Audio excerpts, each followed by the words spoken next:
Bom, meus queridos alunos do sétimo ano, vamos para a segunda parte do nosso assunto, com o tema As expansões marítimas europeias do século XV. Eu parei no slide falando sobre riscos imaginários de navegação. Navegar no Oceano Atlântico não era tarefa fácil. Esse oceano era conhecido como Mar Tenebroso, pois havia a ideia de que era habitado por monstros marinhos.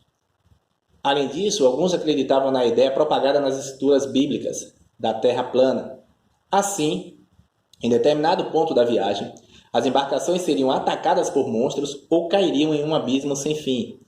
Então, essas superstições dificultavam os avanços na expansão marítima pelo Oceano Atlântico, né? Em que esses navegadores eles acreditavam nos monstros marinhos, né? E defendiam a teoria da igreja, né? De que a Terra era plana.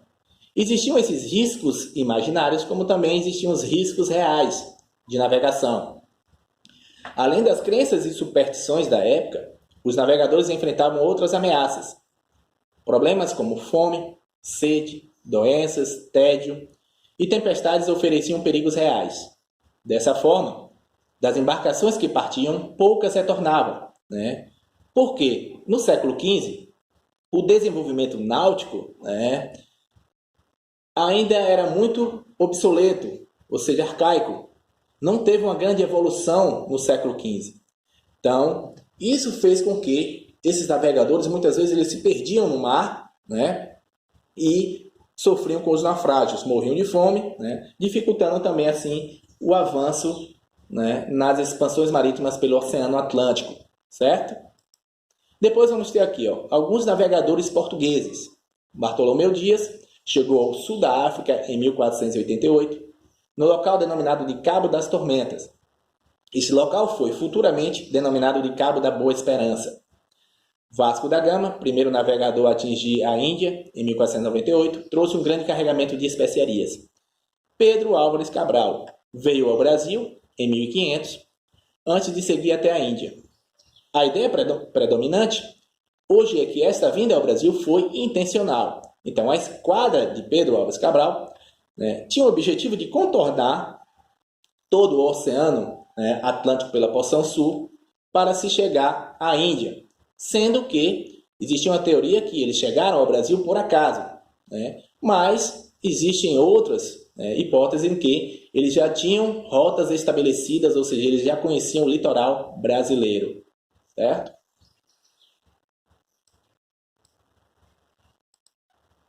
Um outro país a se lançar ao mar na expansão marítima europeia foi a Espanha, certo? Portugal foi pioneira e a Espanha foi o segundo país a se lançar ao mar. Alguns navegadores espanhóis. Cristóvão Colombo era genovês, mas navegou em nome da coroa espanhola. Propôs a chegada na Índia, navegando em sentido oeste, mas acabou alcançando a América em 1492. Fernão de Magalhães era português, mas navegou pela Espanha. Comandou a expedição que efetuou a primeira circunnavegação do planeta, partindo em 1519. Hernán Cortés conquistou o Império Azteca em 1519, no atual México. A Espanha entrou atrasada em relação a Portugal na conquista dos mares, pois estava expulsando os muçulmanos de seu território, na chamada Reconquista, certo? Cristóvão Colombo ele tinha a ideia de que o planeta Terra é esférico. Com essa teoria, ele diz que percorreria toda a porção, né, oriental e chegaria à Índia, né? Ele fez esse trajeto, né, achando que chegou ao continente asiático, né, ele vai chegar à América Central, na chamada República Dominicana. Então, outro navegador, depois de Cristóvão Colombo, ele vai fazer o mesmo percurso e vai comprovar que as terras onde Colombo chegou era outro continente, né? E assim, o continente foi batizado com seu nome, passou a se chamar América, em homenagem ao navegador chamado Américo Vespúcio, certo? Divisão do mundo. Para dividir as terras conquistadas, né, entre Portugal e Espanha, foram criados dois documentos.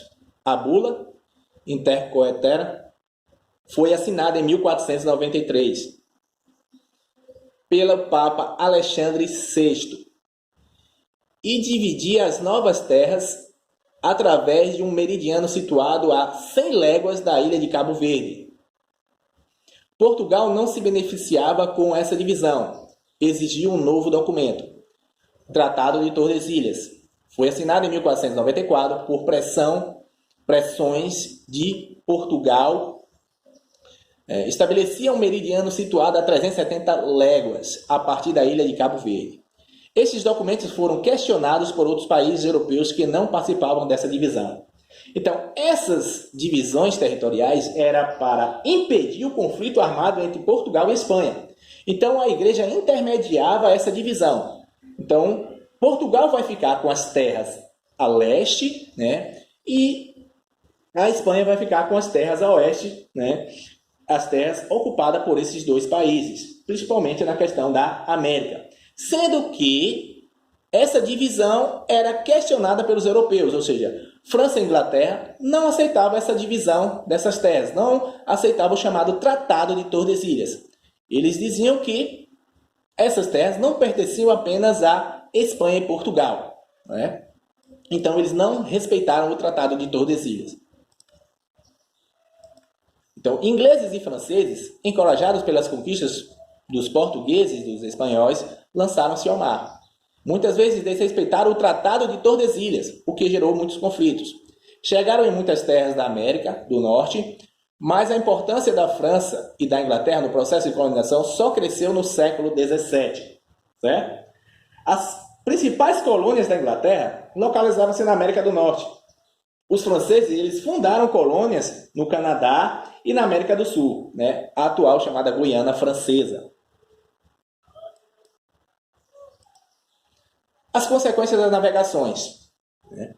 Promover o aumento do comércio, ou seja, o intercâmbio de mercadorias entre diversas nações, o aumento do conhecimento tecnológico, né? O contato com outros povos permitiu o avanço da cartografia, da medicina, da astronomia e da construção naval, né?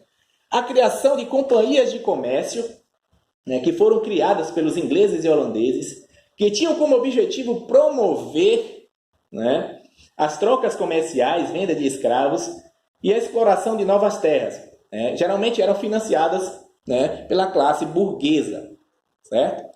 Para finalizarmos, vamos aqui para o mercantilismo e o pacto colonial. Então, o mercantilismo, que vigorou na Europa até o século XVIII, tinha o objetivo de fortalecer o Estado. Né? Então, essas são características do mercantilismo. O metalismo, o protecionismo, balança comercial favorável. Certo? Então, o que era o metalismo? Quanto maior o acúmulo de ouro e prata, mais rica seria a nação europeia. Então, por isso que elas visavam explorar o máximo das colônias em busca de metais preciosos. Né? O protecionismo era proteger o mercado interno da concorrência externa. Por isso, os governos, né, elevavam as taxas de produtos importados. A balança comercial favorável, né, está relacionada ao país exportar mais do que importar, ou seja, vender mais do que comprar. Certo? O pacto colonial era o acordo feito entre metrópole e colônia, em que a colônia só poderia adquirir produtos da sua metrópole. Né? Ou seja, a colônia ela fornecia, né, matéria-prima e comprava os produtos manufaturados de sua metrópole, beneficiando nessa troca comercial apenas a metrópole. Certo? Bom, gente, essa foi a nossa aula de hoje. Façam o capítulo 5 do módulo e o suplementar. Até a próxima aula.